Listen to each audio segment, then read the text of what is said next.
உழவு செய்வதற்கு ஆச்சா என்ற மரம் பயன்படுத்தப்படுகிறது. இமயமலை தொடரின் காடுகளில் காணப்படும் அரிய வகை தாவரமான ஆச்சா மரத்தினை வெட்டி அதன் ஈரப்பதம் குறைகின்ற அளவிற்கு சுமார் 50 ஆண்டுகளுக்கு பிறகு அந்த மரத்தை பயன்படுத்த முடியும். ஈரத்தில் ஊறாது, வெயில் பட்டால் வெடித்துவிடும். பண்டைய தமிழர்களின் வீடுகளில் உத்திரமாக ஆச்சா மரங்கள் பயன்படுத்தியுள்ளன. அந்த மரங்களை கண்டறிந்து தற்போது குழல் போன்ற நாதஸ்வரத்தின் நடுப்பாகமான உழவு செய்வதற்கு பயன்படுத்துகிறார்கள்.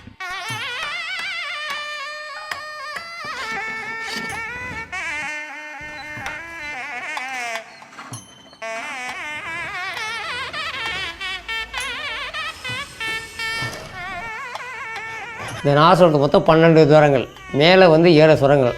இந்த கீழே அதுக்கு பார்த்திங்கன்னா இந்த 7 சுரத்தைங்களை பார்த்திங்கன்னா 2 பக்க சுரம் இருக்கும். அதில் ஒரு சுரம் அடைச்சிக்குவோம். அப்போ தான் மத்தியமாக கரெக்டாக பேசுதா இல்லையான்னு பார்க்குறதுக்கு.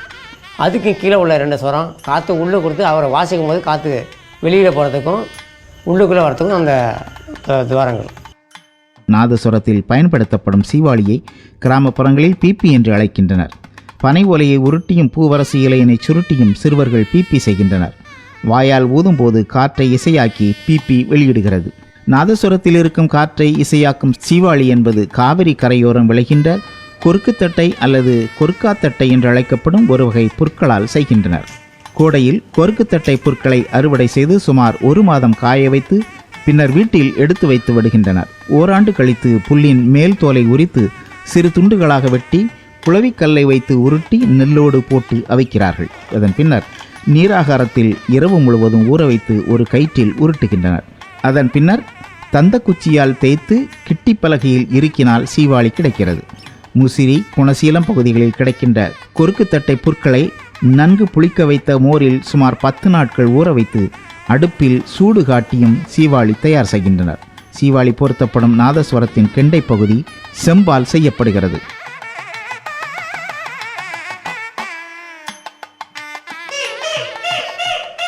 சில வித்வான்கள் அழுத்தமாக கேட்பாங்க, அகலமாக கேட்பாங்க. சில வித்வான்கள் குறுகலாக மெல்லிசா, வயசானவங்கள்லாம் கொஞ்சம் ரொம்ப காற்று போட முடியாதவங்கலாம் கொஞ்சம் மெல்லிசாக கேட்பாங்க. அது ஒரு நாதஸ்வர வித்வான்களுக்கும் அவங்க எப்படி கேட்குறாங்களோ அதுபடி தான் நாங்கள் அதை தயார் பண்ணி கொடுக்கணும். சுபம், ஆக்கம், பொலிவு, நற்செயல், திருமணம், அறம், வாழ்த்து, வழக்கு என்ற பொருட்களை தருவது மங்களம். நாதஸ்வரம் மங்கள இசைகளில் ஒன்றாகவே திகழ்கிறது. நாதஸ்வரம், ஒத்து, தவில், தாளம் ஆகிய 4 தொகுதியை மேளம் என்று அழைக்கின்றனர். மேளம் கட்டுகின்ற மேளக்காரர்களை பெரிய மேளம் என்றும், மேள இசைக்கு ஆடல் கலை நிகழ்த்துபவர்களை சின்ன மேளம் என்றும் ஆலய வழிபாட்டு மரபில் அழைக்கின்றனர். ஆலயங்களில் இசைக்கப்படும் மல்லாரி இசை நாதஸ்வரத்தின் தனிச்சிறப்பாகும். ஆலயங்களில் அதிகாலையில் பூபால ராகம் அல்லது பவுளி ராகம் இசைக்கப்படும். தேவாரம் பாடிய திருஞான சம்பந்தர் மங்கையர்க்கரசி வளவர் கோன் பாவை என்ற பாடலை பூபால ராகத்தில் அமைத்திருப்பார். ஆலயங்களில் வீதி உலா நடைபெறும் போது கம்பீர நாட்டை ராகத்தில் மல்லாரி இசையொலி கேட்கும்.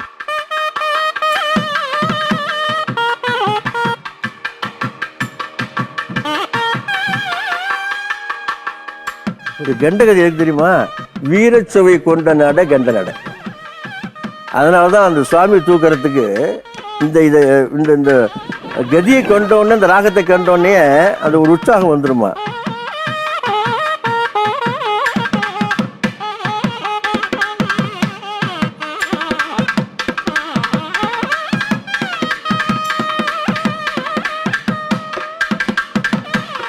நீர்நிலைகளிலிருந்து அல்லது ஆற்றிலிருந்து ஆலயத்திற்கு நீர் எடுத்து வரும்போது திருமஞ்சனம் மல்லாரி இசைக்கப்படும்.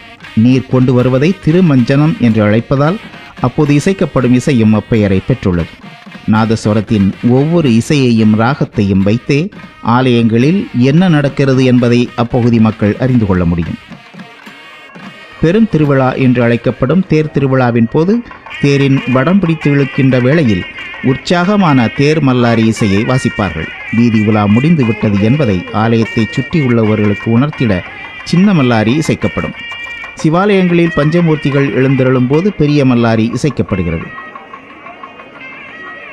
தென் மாவட்டங்களில் கோயில் கொடை விழாக்களில் நாதஸ்வரம் இசைக்கப்படும் போது சொல்நடை பின்பற்றப்படுகிறது. நீர் எடுத்து வருவது, பூஜை செய்வது, முளைப்பாரி எடுப்பது, வேட்டைக்கு செல்வது என்று ஒவ்வொரு வழிபாட்டு முறைகளுக்கு வெவ்வேறு சொல்நடை வாசிக்கப்படுகிறது. தெக்கத்தி நாதஸ்வர இசையில் செவ்வியல் கூறுகள் ஓங்கி நிற்கும் என்று இசை ஆய்வாளர்கள் தெரிவிக்கின்றனர்.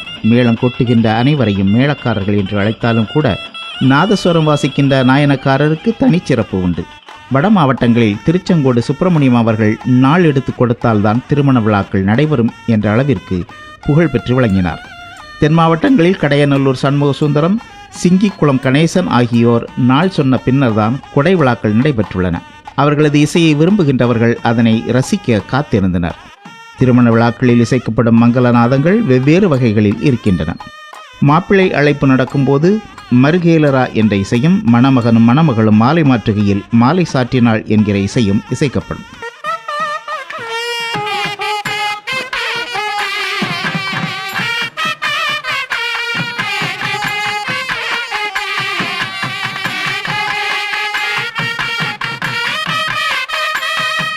சில திருமண விழாக்களில் ஊஞ்சல் பாடல் என்று லாலி ஆனந்த பைரவி ராகத்தில் நாதஸ்வர கலைஞர்கள் இசைப்பார்கள்.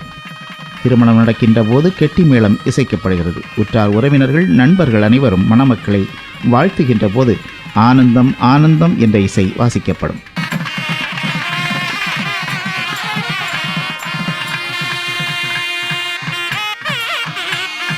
கந்தமு என்ற நலுங்கு பாடலும் திருமண விழாக்களில் இசைக்கப்படுவதோடு அதன் பின்னர் திரைப்பட பாடல்களுக்கு மேளம் கொட்டுவார்கள்.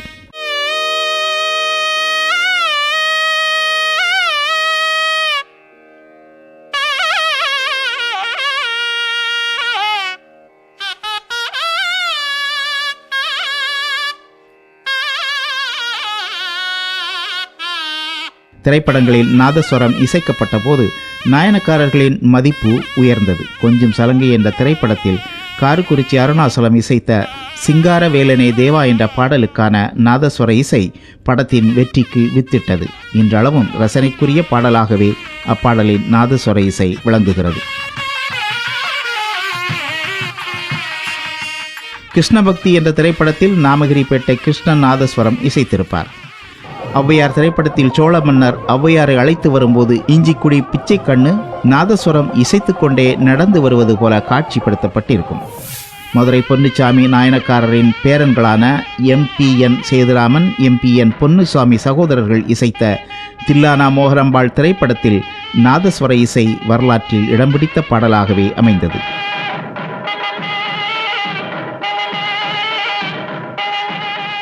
திருமஞானம் நடராச சுந்தரர், திருவிழா ஜெய்சங்கர் போன்ற நாயனக்காரர்களும் திரைப்படங்கள் மூலமாக நாதஸ்வர இசைக்கான முக்கியத்துவத்தை வெளி உலகத்திற்கு எடுத்துச் சென்றனர்.